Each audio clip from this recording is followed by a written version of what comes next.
want, making sure that what you want is the product of your own conclusions. Write a minimum of 3 reasons for achieving each goal. If you don't really understand why you're doing what you're doing, you're going to seriously struggle with sticking to your actions. Good reasons why will allow your motivation to reach the emotional part of your brain, which will result in you acting consistently to achieve change. Fourth, think about and write down all the actions you could take towards achieving your goal. Include both individual and repeated actions. The more the better. Review your goals regularly. Remove those you've already achieved or that are no longer relevant and add some new ones if needed. Make sure the list is always full. The best time for a review might be when you're on holiday. This outside perspective helps us to clearly see the changes we might want to make. Some of the people involved in NASA's 1969 first moon expedition experienced serious psychological breakdowns after the expedition had been completed. Why? They had spent years in preparation for that one mission, and after it was over, they found themselves with nothing to look forward to, with no other goals. NASA learned from that experience to make sure that people involved in the second expedition had some other external goals throughout the process. Think big. If our goals don't scare us, it means they're not big enough. One of the things I learned from my personal development father, Jim Rohn, check him out on YouTube if you don't know him, is that it's not what we get in life, it's who we become. The most valuable outcome from attracting the great partner we always wanted, for example, is not that partner, it's the kind of person we had to become to attract them in the first place. Stop talking, start doing. Talking is easy.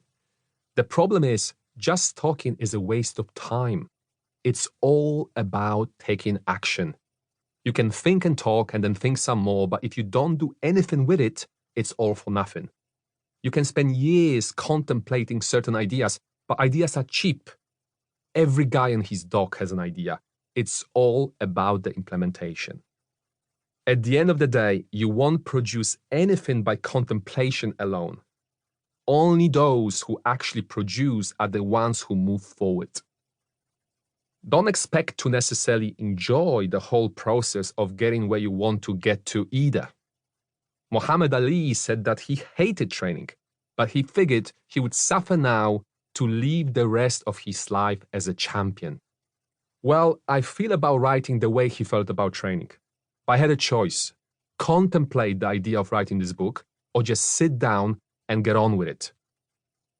My favorite definition of success is that it comes from a few simple disciplines practiced every day.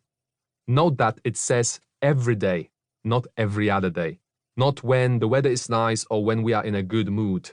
Every day. It's not rocket science. Success can be achieved by a simple, repeated action. What are you going to do today? Overcome procrastination. I call procrastination one of the biggest social diseases, screwing people's chances of becoming the best they can be. When I meet them for the first time, I notice that many of my clients seriously procrastinate. It can be painful to watch. Why do we procrastinate?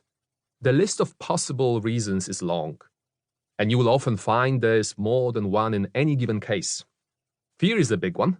Fear of failure, fear of success, fear of change, fear of the unknown. Sometimes our desire just isn't strong enough. Sometimes our dreams or goals don't inspire us. Sometimes we lose the momentum or motivation.